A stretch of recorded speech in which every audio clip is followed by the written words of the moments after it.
Sorry, y'all.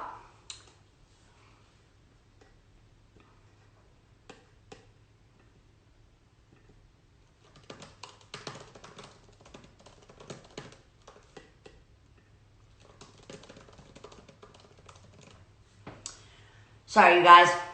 Okay, so my next guest was a huge request from everyone. It's been years since we've had time to connect, and that's what's been awesome. It's just having time to reconnect with old friends and reflect on times that we've shared together. And so I'm going to connect a friend of mine, Selena Gomez.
Okay.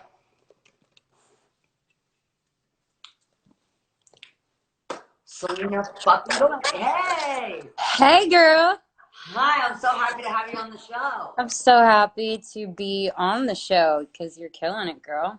Thank you so much. Gotten to talk to so many cool people and get so many like tips and just advice. And I think the common thread here is that everyone's process, like during pain and fear and anxiety, is like really unique and really different. Right. Um, and so everyone's ideas and how they kind of cope are so unique. So I'm excited to hear yours. Yeah, I got a lot out of the people that you were talking to because it's just nice to hear what other people are doing. And a little bit of what you said, it's connecting to people. When I saw what you were doing, I've always been a fan of yours. I think you're one of the greatest singers ever. Um, And so I was so happy that I even got this opportunity to talk to you about um, some of the most incredible people, but also just what's going on. So yeah, what do you want to know? Agreed. Okay, so what I kind of wanted to start was I'm just really happy that we did this through DM, and it was very sweet because you just sent a butterfly emoji, and that's enough. Like connecting with people and letting them know that you're there. A Yeah. butterfly emoji is totally enough. So, what advice would you give for someone that wants to reconnect with the person they haven't, been connected with in a while, and they feel like it's just a really good time to let people know that you care and people know that they're Yeah. appreciated. And so, would you go for the little things? Do you think writing down what you want to say in case they call you so you're ready? Like, Yeah. Well, I've been writing a lot. I think that that's been helping me process what's been going on. Um, And I had gone to treatment a few times for anxiety and for depression and for other stuff that I'd been struggling with. And when I do meetings and stuff, a lot of it is connecting with people that maybe you haven't been the greatest to or that you may not have thought about. So I feel like there's been a lot of people I've gotten to do that with, not necessarily saying it was bad, but just saying, hey, I hope you're safe. Like, I hope you're doing okay. And that, that on my side, I'm only sending you love. And I just want them to know that I see them. yes. And so I think that that's kind of something I've been doing, but I've missed my family. It's still really hard. I definitely just tried to use the tools I've used when I've been in therapy, which is amazing. Right, so And much. literally. Dialectical behavior therapy. I'm not sure if you've heard of that, but that's one thing that helps big times, or big time. And it's basically a book on how you process your emotions and why the actions go into, you know, what your thoughts turn into action. It's kind of like what you were talking about with ants and Yeah, how they completely just, and I visualize things so much, so it me freaks too. me out. So I feel like there are moments where I just have to center myself and let the thoughts come in. Sometimes I'll write them down and then completely just like sit with what is it? What is the root of this? Why can't I get to the bottom of this? And it really helps me. And I was talking to Carrie about this, and I think probably, whether it's us on a set or whether it's people watching that are in school or workplaces, we're so used to being connected in some way. And when that is like just kind of, it was just so abrupt. It just, all of a sudden we were locked down. And there Yeah. wasn't much time to, usually there is a process, I feel like. And usually, by being gentle with ourselves, you start making those little habits to create big changes. Mhm. And this wasn't a time where we had any warning to start kind of baby stepping ourselves to disconnect, and Yeah. stop relying on people. Felt very like immediate. And so I think that's probably where some of my anxiety came in, was just that I didn't really have time for my preparation. And I'm someone that, from being, I just like to prepare. I like to Yeah, of be very course. prepared. And that's a sense of control and safety. And not having that can be really terrifying. Yeah. And I think that's kind of when I saw everything happening, I think I'm sorry.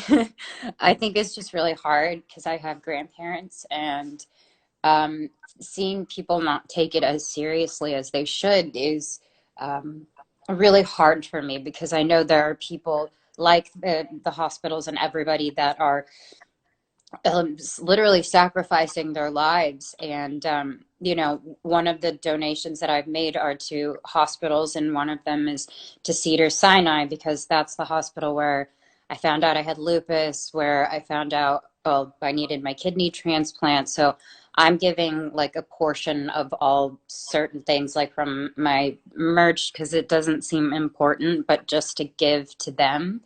And my biggest thing is like learning how to be okay being inside and maybe taking walks and stuff um and watching things like this, Yeah. watching things that encourage me and that hearing other people feeling the same way. So I think yeah, it's really scary because I think in the beginning of this, we were all kind of under the impression that this was something that was attacking the older people, and yeah, and so that really scared me for like even my mom. Like, so my mom visits my grandma every day. She's at senior living, and senior living someone comes and delivers her medicine, her food, yeah, and there's just a lot of people. And so I didn't want to freak out my grandma, so I called her and I tried to explain. She doesn't watch anything but forensic files and like really weird stuff, so yeah, she watches the same episode. She always tells you before it happens what's going to happen because she's seen every episode 100 times. She's like a total insomniac. She stays up and she like literally remembers. She like talks along with what's happening on TV. It's nuts. But I called her. I'm like, obviously you're not going to watch the news because it's not on one of the repeats. And I didn't want to freak her out, but I wanted her to make sure she was protecting herself. And so that really scared me, just because I had to at one point now kind of like parent my grandparent, which felt really strange. yeah, But then my mom also has such a hard time stopping because she's had 5 kids, and she's so used to going. The fact that we were kind of dangerous and could jeopardize her health made it where we couldn't see my mom because she sees her mom. And so that really gave my mom anxiety because I haven't seen her in probably 3 weeks, and that never happens. So mhm, it's just interesting now because we're starting to see that this isn't something that's just attacking immune compromise yeah, or older people, but the kids that are in really great health are finding yeah, themselves in the ICU. yeah, Um, and so we're just learning new things every single day. And I mhm, think that's why we have to be so gentle, is because we need to keep ourselves in a soft headspace where this information can come in and we can absorb, but it doesn't make us just shut down, because I think there is a lot of good that can come from this experience, yeah. like this. And I think that that's something that's helped me too, is like I I read scripture and poetry and everything, and there's this one line that says, like, I choose to see the goodness in the land of the Lord, for me speaking personally, and it's because we weren't really prepared for this specifically. But I Yeah. do know that there are moments where this is where we test each other. Like, how are we going to treat each other? Because even me just walking my dog down the street, and people walk by and then you switch sides, they're saying hi and they're being friendly and they're being kind. And that's something Elton said that I hope happens as well, is that, this can be a time to be gentle with ourselves. Like you said, taking breaks from all the noise, even taking breaks from social media for a second, and just, being outside or being with my babies outside, and like just just breathing in air. I think that that's something that's really important. I agree. Okay, this is like so deep and I can't lose this, but for some reason our connection's being weird. I'm gonna reconnect you for 1 second. Okay. Okay. I don't want to lose it. Hold on. Okay.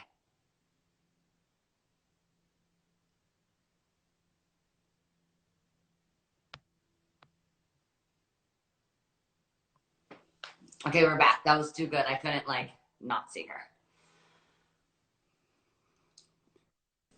I didn't want to lose you. No, that was like too good. I had to see you. Mm. Talking about mental health and self care. I mean, you just kind of gave us some of those tips, but what's something that you can use to filter helpful thoughts versus hurtful thoughts? Because I know this is a time where the ants just totally want to attack our brain, and Yeah. I think when things like this are happening, we love to be future telling. We love to be psychics, where we know what's going to happen, and we really Mhm. don't know anything, and it can just give us anxiety. What do you use to keep yourself helpful?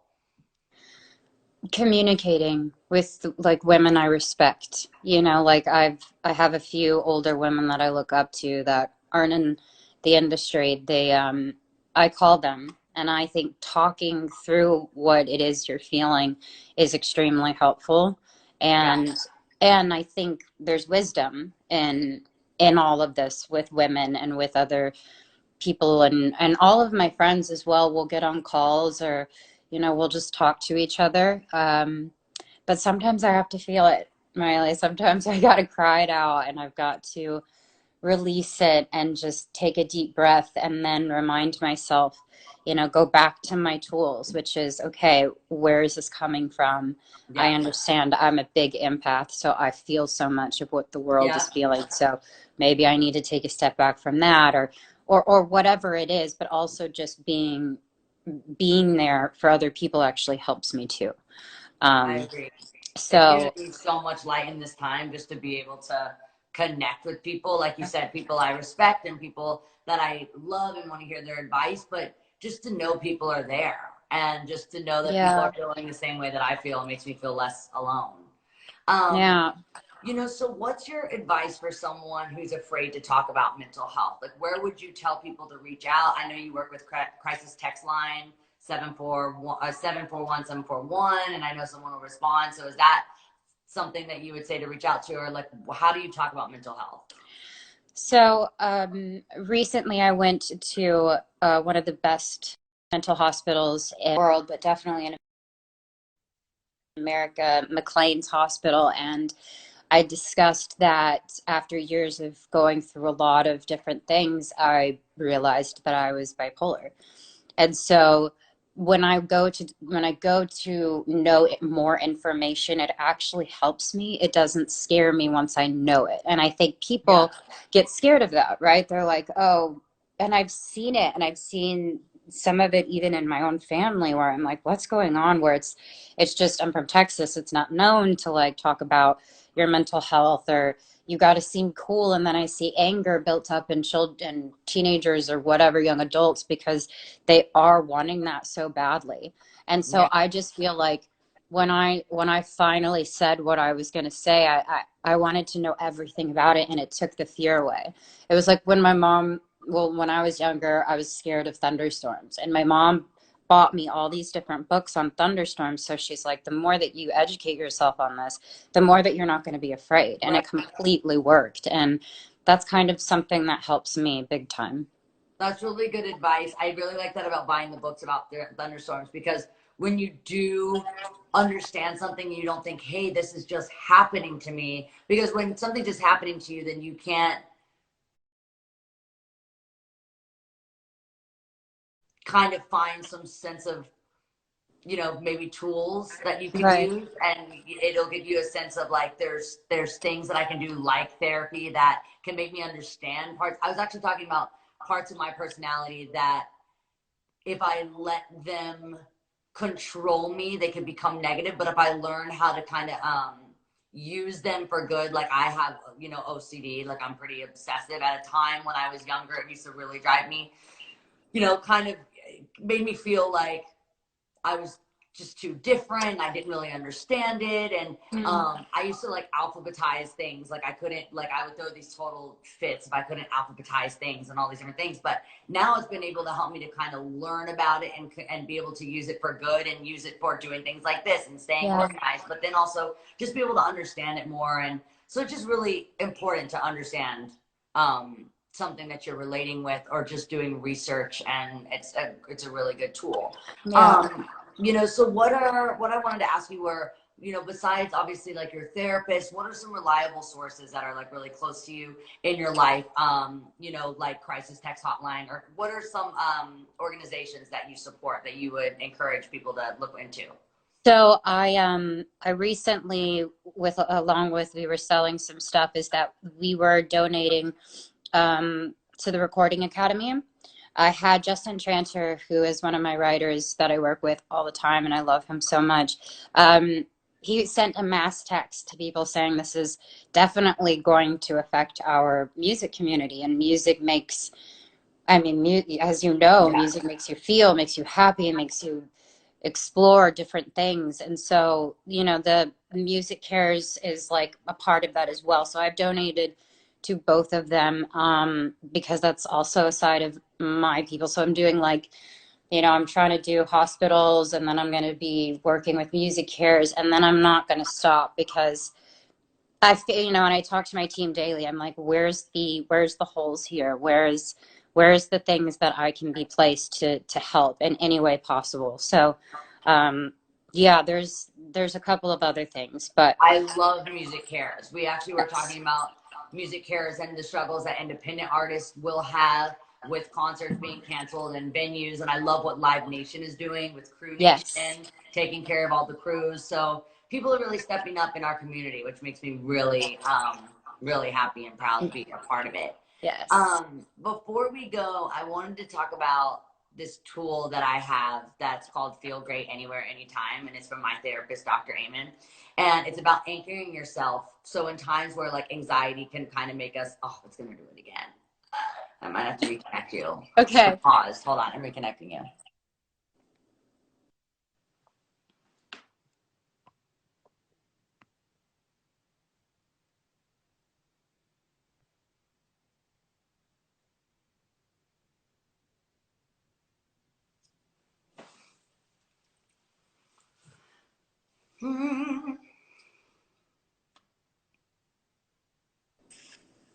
Okay.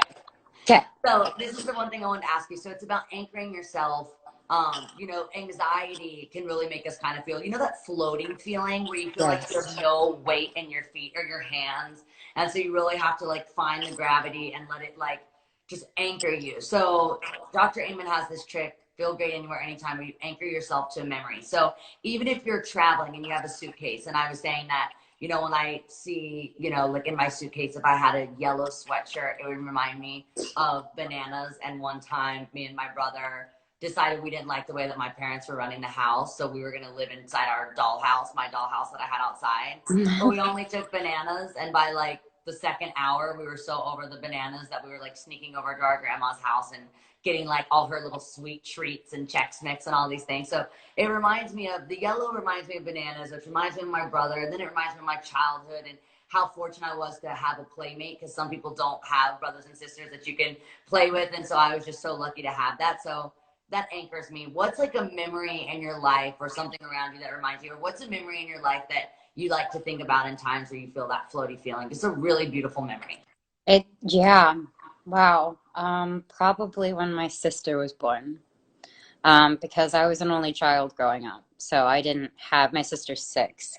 So big age difference. But when she came into my life, I remember having the chest to chest moment. Yeah. And so when I think of that moment, and it's working, it's working Yeah, right it's now. working. Where I just, that nothing else mattered in that time, and this beautiful life just came in, and I just was overwhelmed. And I think what makes me think of that is like baby smell, Yeah. like Yeah. something that's really, really sweet. And it brings me back to life. It's a life, and it's a part of me in a weird way. So I So feel like, your little sister is 6? yeah. Okay, so my little sister just turned 20. It'll change.